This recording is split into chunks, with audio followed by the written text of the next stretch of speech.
Hello students, welcome back to my new video. आज हम एक फेमस पोएट क्रिस्टोफर मार्लो द्वारा लिखी गई एक फेमस सैटिरिक ट्रेजेडी के बारे में डिस्कस करेंगे जिसका नाम है द जू ऑफ माल्टा। सबसे पहले हम द पोएट क्रिस्टोफर मार्लो के बारे में बात करेंगे। क्रिस्टोफर मार्लो इंग्लैंड के प्रसिद्ध नाटककार और कवि थे। उनका जन्म 1564 में हुआ था। वे विलियम शेक्सपियर के समकालीन थे और एलिजाबेथ काल के प्रमुख साहित्यकारों में गिने जाते हैं। मार्लो ने अंग्रेजी नाटक को नई ऊंचाई दी और अपने शक्तिशाली संवादों तथा महत्वाकांक्षी पात्रों के लिए प्रसिद्ध हुए। मात्र 29 वर्ष की आयु में 1593 में उनका निधन हो गया, लेकिन उनकी रचनाएं आज भी विश्व साहित्य में अत्यंत महत्वपूर्ण मानी जाती हैं। अब हम the zoo of Malta title का अर्थ क्या है इसके बारे में बात करेंगे। द जू ऑफ माल्टा शीर्षक का अर्थ है माल्टा का यहूदी। ये शीर्षक नाटक के मुख्य पात्र बाराबास की ओर संकेत करता है, जो माल्टा में रहने वाला एक धनी यहूदी व्यापारी है। पूरी कहानी उसके जीवन, उसके लालच, बदले की भावना और उसके षड्यंत्रों के इर्द गिर्द घूमती है। इसलिए ये शीर्षक उचित और सार्थक है। अब हम इसका समरी के बारे में बात करेंगे। अधिकांश लोग मानते हैं कि मैकियावेली मर चुका है, लेकिन उसकी सोच और विचार आज भी जीवित हैं। वह कहता है कि अब वह फ्रांस से इंग्लैंड केवल मनोरंजन के लिए आया है। वह कहता है कि बहुत से लोग उसके नाम से नफरत करते हैं, लेकिन वही लोग, यहाँ तक कि जो पोप जैसे बड़े धार्मिक पद पर पहुंचते हैं, अंदर ही अंदर उसकी चालाक नीतियों की प्रशंसा भी करते हैं।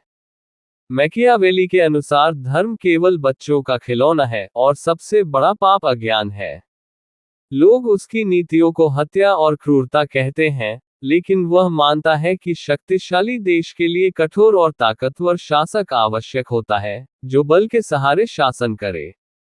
फिर वह कहता है कि वह अपने बारे में नहीं, बल्कि एक यहूदी व्यापारी बाराबास की दुखद कहानी सुनाने आया है।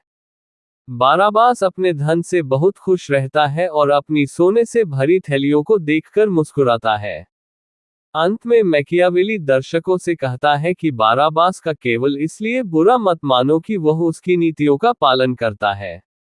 उसके कार्यों और योग्यता के आधार पर उसका मूल्यांकन करो। बाराबास अपने गिनती वाले कमरे में बैठा है।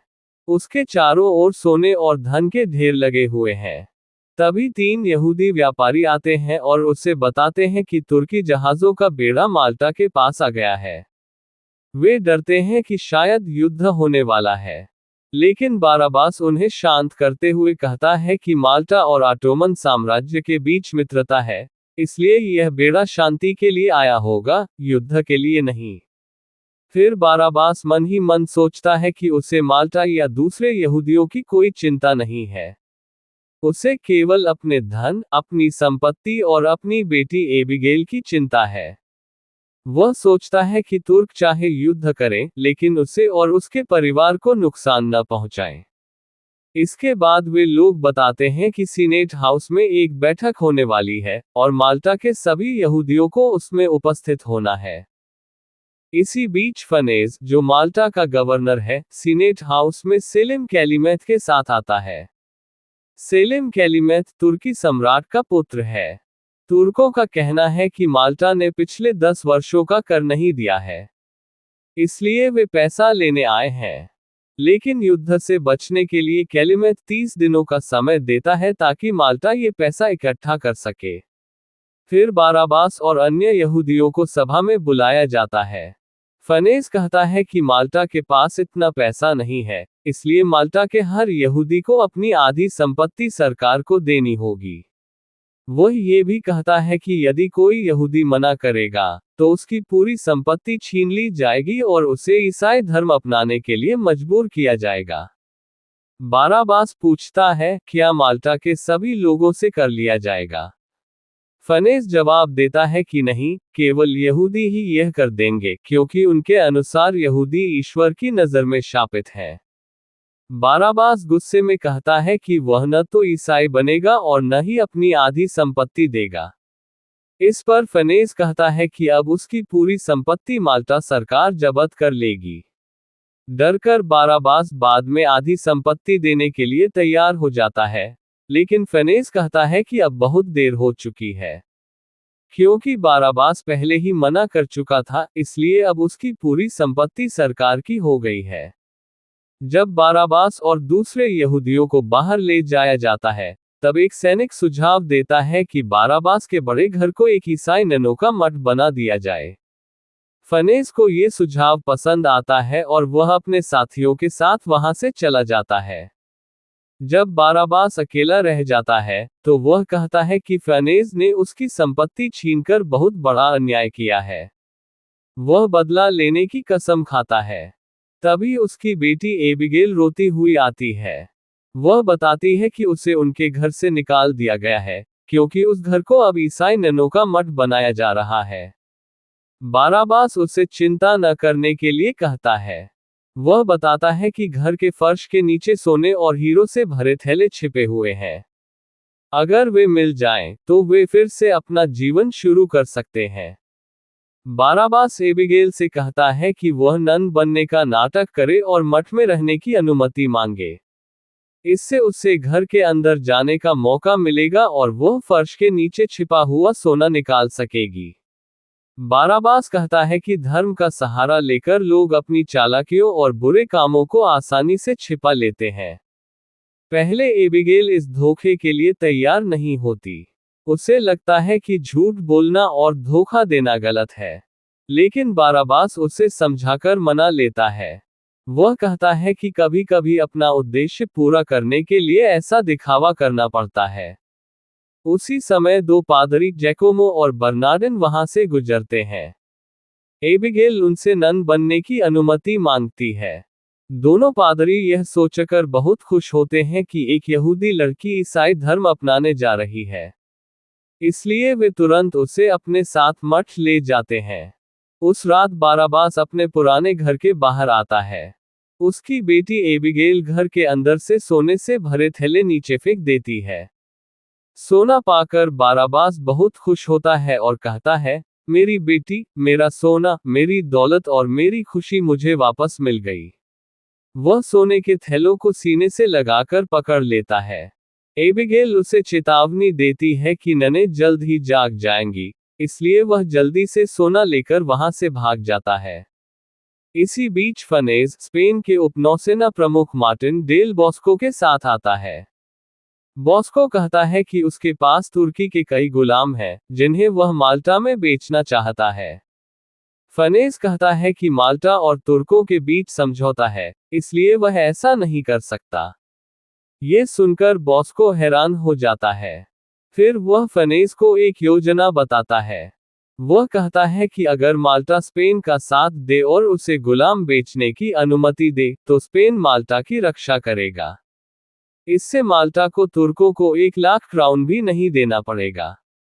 फनेस तुरंत इस प्रस्ताव को स्वीकार कर लेता है। अंत में फनेस कहता है, अब हम तुर्कों से लड़ेंगे। सम्मान सोने से नहीं, बल्कि खून बहाकर यानी युद्ध करके प्राप्त होता है।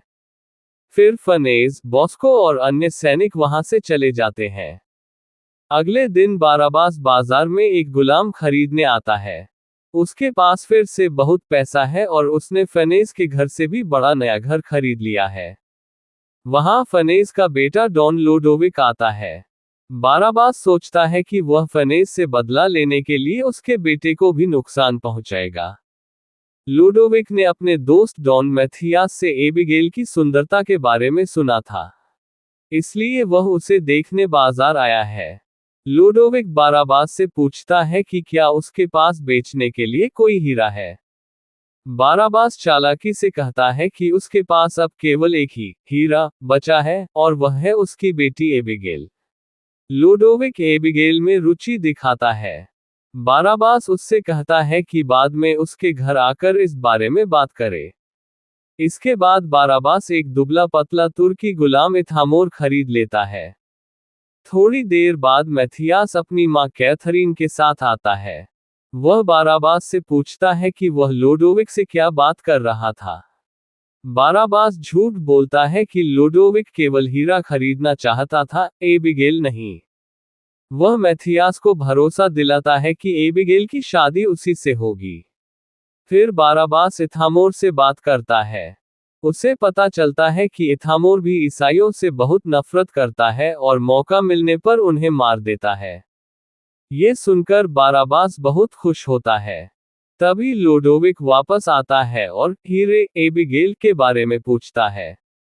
बाराबास एबिगेल को बुलाता है और चुपके से उसे कहता है कि वह लोडोविक से प्यार करने का नाटक करे, जबकि वास्तव में वह मैथियास से प्यार करती है।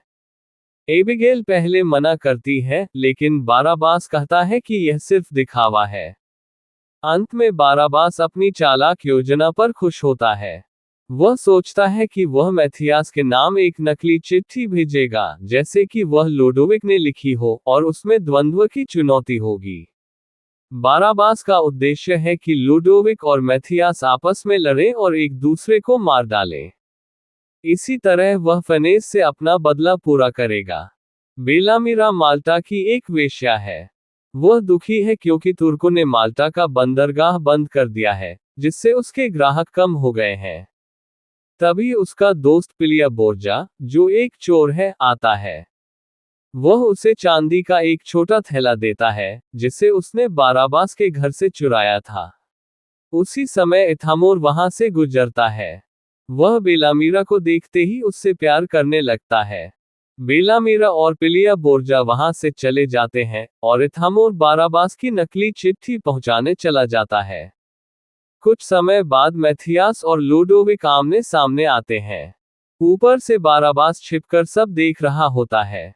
दोनों तलवार निकालकर लड़ते हैं और एक दूसरे को मार डालते हैं। बाराबास चुपचाप वहां से निकल जाता है। इसके बाद फनेज और कैथरीन आते हैं और अपने बेटों को मरा हुआ देखकर बहुत दुखी होते हैं। उन्हें समझ आ जाता है कि किसी ने दोनों को आपस में लड़वाया है। वे अपराधी से बदला लेने की कसम खाते हैं। उनके जाने के बाद एबिगेल इथामोर के साथ आती है। इथामोर हंस रहा होता है। एबिगेल उससे पूछती है कि वह क्यों हंस रहा है। तब इथामोर उसे बाराबास की पूरी चाल बता देता है कि नकली चिट्ठी की वजह से मैथियास और लोडोविक ने लड़कर एक दूसरे को मार दिया। ये सुनकर एबिगेल को बहुत दुख होता है। उसे पता चलता है कि उसके अपने पिता ने ही उसके सच्चे प्रेमी मैथियास की मौत करवाई है। दुखी होकर एबिगेल इस बार सचमुच ईसाई नन बन जाती है और मठ में रहने चली जाती है। जब बाराबास को ये पता चलता है, तो वह बहुत गुस्सा हो जाता है। वह एक और भयानक साजिश रचता है। वह चावल में जहर मिला देता है और इथामोर से कहता है कि वह इसे मठ में पहुंचा दे। बाराबास जानता है कि यह जहर 40 घंटे बाद असर करेगा, लेकिन तब तक एबिगेल और मठ की सभी ननें मर जाएंगी। जब फनेज और बॉस्को माल्टा को तुर्कों के हमले के लिए तैयार कर रहे होते हैं, तब एबिगेल अपनी आखिरी पाप स्वीकार करने के लिए पादरी बर्नार्डिन के पास जाती है। एबिगेल बताती है कि मठ की सभी ननें जहर खाने से मर चुकी हैं, और वह भी जल्द मरने वाली है। मरने से पहले वह बर्नार्डिन को सच बता देती है कि मैथियास और लोडोविक की मौत के पीछे उसके पिता बाराबास का हाथ था। इतना कहने के बाद एबिगेल की मृत्यु हो जाती है। बाद में बाराबास और इथामोर अंतिम संस्कार की घंटियों की आवाज सुनकर खुश होते हैं, क्योंकि उनकी योजना सफल हो गई। तभी बर्नार्डिन और जैकोमो आते हैं। बाराबास समझ जाता है कि दोनों पादरियों को उसके अपराधों का पता चल चुका है। इसलिए बाराबास एक और साजिश रचता है। वह और इथामोर मिलकर बर्नार्डिन का गला घोंटकर उसकी हत्या कर देते हैं, और झूठा आरोप जैकोमो पर लगा देते हैं। जैकोमो को अदालत में ले जाया जाता है और उसे फांसी दे दी जाती है, जबकि वह निर्दोष होता है। इसके बाद पिलिया बोर्जा इथामोर को बेलामीरा का एक प्रेम पत्र देता है।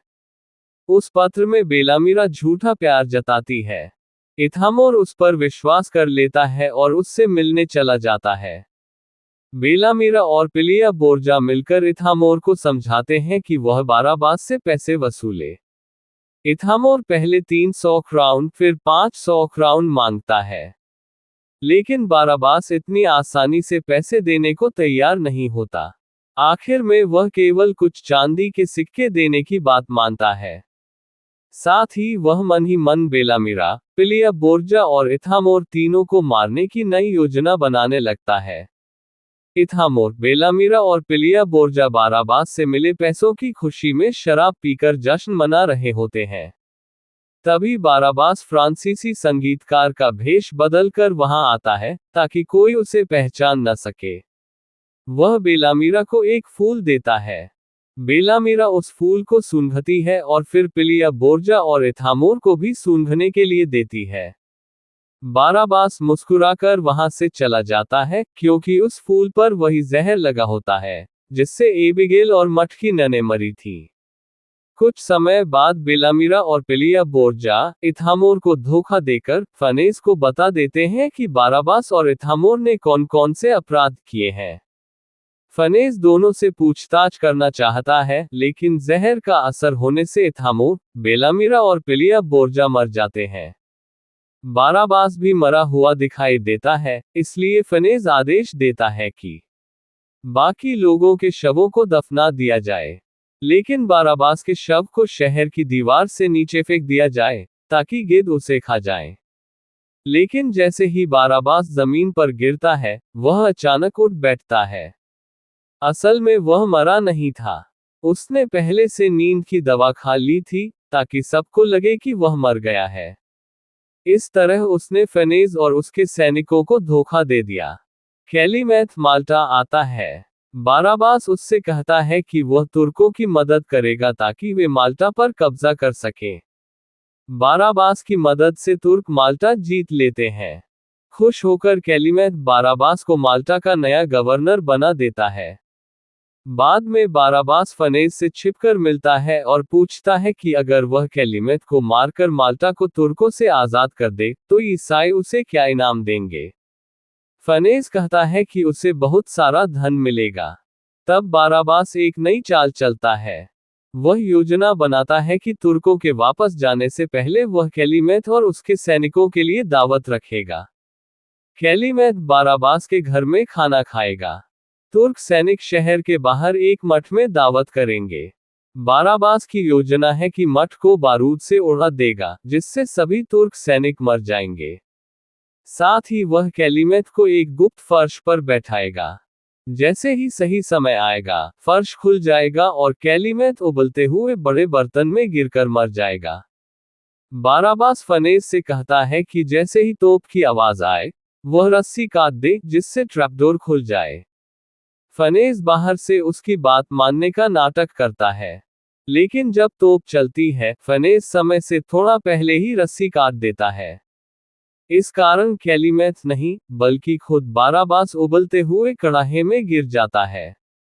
मरते समय बाराबास अपनी ही चाल का शिकार बन जाता है। इसके बाद फनेस कैलीमैथ से कहता है कि उसके सभी सैनिक मर चुके हैं, और उसे कैदी बना लेता है। कैलीमैथ आजादी की भीख मांगता है, लेकिन फनेस मना कर देता है। अंत में फनेस कहता है कि अब माल्टा पर कभी कोई दुश्मन कब्जा नहीं करेगा। हमें अपनी जीत का श्रेय न भाग्य को देना चाहिए, न किस्मत को, बल्कि ईश्वर को देना चाहिए। यही इस नाटक का अंत है। अब हम the zoo of Malta tragedy की निष्कर्ष क्या है इसके बारे में बात करेंगे। द जू ऑफ माल्टा एक दुखांत नाटक है, जो लालच, बदले की भावना, धोखे और सत्ता की भूख के विनाशकारी परिणामों को दिखाता है। अंत में बाराबास अपनी ही चाल में फंसकर मर जाता है। नाटक का संदेश है कि बुराई, छल और लालच का अंत हमेशा विनाश में होता है। ये था the zoo of Malta tragedy की एक्सप्लेनेशन।